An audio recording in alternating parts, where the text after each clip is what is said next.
سر عرفان صاحب پہلے تو بتائیے گا اگر اس وقت موجودہ اسٹیٹس کی بات کی جائے تو یہ کہنا ٹھیک ہوگا یا مبالغہ ہوگا کہ ایز وی اسپیک یہ ڈائلاگ یہ مذاکرات جمود کا یا ڈیڈ لاک کا شکار ہیں؟ بہت شکریہ بادامی صاحب. شاید یہ کہنا تو مشکل ہو کہ ڈیڈ لاک کا شکار ہیں، لیکن ایک طرح کا تعطل سا ضرور ہے، اور جس تیز رفتاری کے ساتھ یا اچھی رفتار کے ساتھ ہمیں آگے بڑھنا چاہیے تھا 23 دسمبر کے بعد، وہ نہیں بڑھ سکے. آپ دیکھیے کہ آج ہم 6-7 تاریخ تک آ گئے ہیں، لیکن معاملات وہیں کے وہیں رکے ہوئے ہیں جہاں 23 تاریخ کو تھے. آگے کوئی پیش رفت ہوئی نہیں ہے. جو بنیادی چیز جہاں سے کام شروع ہونا تھا وہ ایک دستاویز تھی، ایک چارٹر آف ڈیمانڈز تھا، جو انہوں نے پہلی میٹنگ میں ایگری کیا، جو انہوں نے دوسری میٹنگ میں ایگری کیا، جو دونوں میٹنگز کے مشترکہ اعلامیوں میں موجود ہے، وہ ابھی تک سامنے آیا نہیں ہے. کہانی وہیں سے شروع ہونی ہے کہ جی بات کون سی وہ کہہ رہے ہیں. دیکھیں نا، مثلا یہ کہنا جی کہ فلاں کو رہا کریں، اب رہائی کے حوالے سے بھی ان کے ہاں مختلف آراء ہیں. وہ کہتے ہیں جی حکومت سے نہیں کہہ رہے ہیں کہ وہ ایگزیکٹو آرڈر سے ان کو چھوڑ دیں یا کچھ کر دیں. ہم کہہ رہے ہیں، کوئی کہہ رہا ہے جی کہ ہم یہ کہہ رہے ہیں کہ عدالتوں کا پروسیس ٹھیک کر دیا جائے، پروسیکیوشن کا پروسیس رکاوٹ نہ ڈالی جائے، ضمانتیں ہونے دی جائیں. دوسرے یہ بات نہیں کہہ رہے. تیسرے جو ہمارے سامنے بات آئی ہے زبانی، وہ یہ ہے جی انہیں رہا کر دیا جائے. وہاں کوئی اور دائیں بائیں کی بات نہیں آئی ہے. نہیں، اور کیسے رہا کیا جائے؟ مقدمہ تو نواز شریف صاحب کی عدالت کی روبرو تو نہیں ہے، وہ تو عدالتوں میں ہے. تو وہ جو آپ کو کہتے ہیں کہ جی رہا کر دیا جائے، تو اس کے لیے وہ کیا کہتے ہیں کہ کیسے رہا، ہاؤ ایگزیکٹلی؟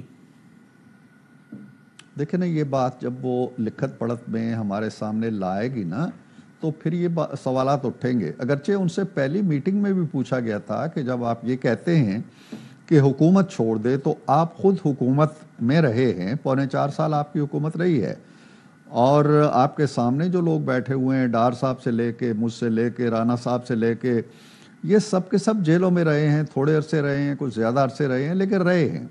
اور سب کے سب کسی نہ کسی پروسیس سے نکلے ہیں. ضمانتیں ہوئی ہیں، عدالتی عمل سے گزرے ہیں، پیشیاں ہوئی ہیں، بریت ہوئی ہے. کسی کو کسی ایگزیکٹو آرڈر کے تحت نہیں نکالا گیا. تو اب ہم اگر ان کو نکالیں تو ہماری رہنمائی فرمائیں، ہمیں گائیڈ کریں، ہمیں کوئی طریقہ کار بتائیں، انسٹرومنٹ بتائیں کہ کس طرح. ہم یہ توقع رکھتے ہیں کہ جب وہ ڈیمانڈز لکھ کے لائیں گے تو ان کے ساتھ ہمیں یہ طریقہ کار بھی بتائیں گے کہ یہ طریقے ہیں جن سے آپ یہ کام کر سکتے ہیں.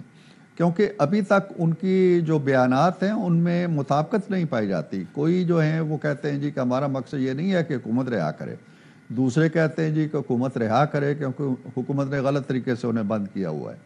تو جب تک کوئی یکسوئی نہیں ہوتی ان کے، ایک رائے نہیں بنتی، ہمارے لیے کوئی رائے قائم کرنا بادامی صاحب بڑا مشکل ہے. میرا خیال ہے یہ جو میرا اگلا سوال تھا اس کا جواب شاید آپ نے پہلے ہی دے دیا. میرا اگلا سوال یہی تھا کہ ایک رائے وہاں سے یہ بھی آئی ہے، اسد قیصر صاحب نے ایک ٹی وی پروگرام میں کہا کہ صاحب جس کا مفہوم یہ ہے کہ اتنا مطلب تحریری شکل میں اس کو لانے پر اتنا اصرار کیوں ہے؟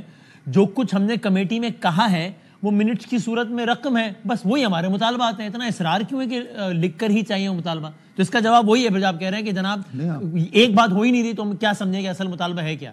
صحیح کہہ رہا ہوں میں؟ نہیں، پہلی بات تو یہ ہے بادامی صاحب کہ یہ ہمارے اصرار کی بات نہیں ہے، یہ ان کے اقرار کی بات ہے. یہ اقرار نامہ انہوں نے دستخط کر کے ہمیں دیا ہے 2 دفعہ کہ جی ہم تحریر لا رہے ہیں، ہم تحریر لا رہے ہیں. باہر جا کے میڈیا سے انہوں نے یہ کہا کہ ہم اگلی دفعہ تحریر لے کے آ رہے ہیں. لہٰذا وہ اپنے اقرار پہ توجہ دیں، ہمارے اصرار کو چھوڑ دیں. ہمارا تو کوئی اصرار نہیں تھا ان سے. یہ خوش دلی کے ساتھ ان کی 2 دفعہ ان کی چیزیں آئی ہیں، لہٰذا انہوں نے اپنے اقرار نامے پہ توجہ دینی چاہیے. اگر دیکھیں پہلے عہد نامے میں جو پریس ریلیز جاری ہوا اس میں بھی وہ یہی کہتے ہیں، دوسرے میں بھی وہ یہی کہتے ہیں. ایگریمنٹ سے ہوا، ایک ایک لفظ پہ بحث ہوتی ہے، جملوں پہ بحث ہوتی ہے. وہ ایگری کرتے ہیں تو ہم لکھتے ہیں. تو جب یہ سارا کچھ ہو گیا تو اس وقت تو اسد قیصر صاحب دونوں میٹنگز میں موجود تھے. انہوں نے ایک جملہ بھی نہیں کہا جی کہ کس تحریر کی آپ بات کرتے ہیں، ہم نے جو کچھ کہہ دیا وہی تحریر ہے. یہ موقف جو آج دے رہے ہیں 2 میٹنگز کے بعد، یہ انہوں نے 2 میٹنگز کے دوران نہیں دیا. اور یہی وہ چیزیں ہیں جو اعتماد کو مجروح کرتی ہیں، اور یہی وہ چیزیں ہیں جن سے مذاکرات کو ٹھیس پہنچتی ہے، اور یہی وہ چیزیں ہیں جن سے ہم کل بات کوئی کریں گے تو کریں گے پتہ نہیں یار یہ اس پہ قائم رہتے ہیں یا نہیں رہتے ہیں، اور اگر ہماری طرف سے بھی یہی وتیرہ ہوگا تو وہ ہمارے بارے میں شک کریں گے کہ پتہ نہیں حکومت قائم رہتی ہے آپ کو اگر اس سب پر اعتراض نہیں ہے تو کم از کم حیرت ہے عرفان صاحب کہ یہ اتنی تاخیر کیوں ہے؟ تعجیل ہونی چاہیے تھی۔ تعجیل نہ بھی ہو لیکن ایک فطری رفتار سے تو معاملات آگے بڑھنے چاہیے تھے نا۔ 23 کے بعد 2 جنوری کو جو ہماری میٹنگ ہوئی ہے، 2 جنوری کے بعد تعطل نہیں آنا چاہیے تھا۔ اب دیکھیے ہم تو نہیں ملاقاتیں کر رہے، نہ ہم نواز شریف سے روز مل رہے ہیں، نہ وزیر اعظم سے روز مل رہے ہیں، نہ پیپلز پارٹی اپنی لیڈرشپ سے روز مل رہی ہے، نہ MQM مل رہی ہے، نہ BAP مل رہی ہے، کوئی نہیں مل رہے۔ وہ یہ کہتے ہیں کہ جی ہم 2 لفظ اور استعمال کیے گا اسد قیصر صاحب نے کہ ہم رابطہ کار ہیں اور سہولت کار ہیں، یعنی ان کی کمیٹی صرف رابطے اور سہولت کا کام کر رہی ہے، فیصلے سارے کے سارے خان صاحب نے کرنے ہیں، اور اگر مطالبات 2 ہی ہیں یا 3 ہی ہیں جو وہ کہہ رہے ہیں تو ان پہ خان صاحب سے کہہ دیں جی خان صاحب ہمیں ڈکٹیٹ کر دیں، ہم کیا لکھ کے دے دیں وہاں پہ، بات ختم ہو جائے گی۔ اب ہر روز ان سے میٹنگ کرنے کا مقصد فائدہ کیا ہے ان کو؟ اور جب وہ ہر روز میٹنگ کریں گے تو پھر انتظامی معاملات ہوتے ہیں، وزارت داخلہ کو ریکویسٹ جاتی ہے، وزارت داخلہ پروسیس کرتی ہے، اس میں ٹائم لگتا ہے، پھر ٹائم طے ہوتا ہے، سیکورٹی ایشوز ہوتے ہیں، اس میں تاخیر جو ہوتی ہے وہ مذاکرہ یعنی ملاقات میں تاخیر مذاکرات کے کھاتے میں چلی جاتی ہے۔ ابھی تک ہم تیسری جو ملاقات ہونی ہے، تیسری جو ہمارا سیشن ہونا ہے، اس کی تاریخ ہمیں نہیں معلوم، اور وہ تاریخ بھی طے ہوا تھا کہ PTI نے دینی ہے جب وہ خان صاحب سے ملاقات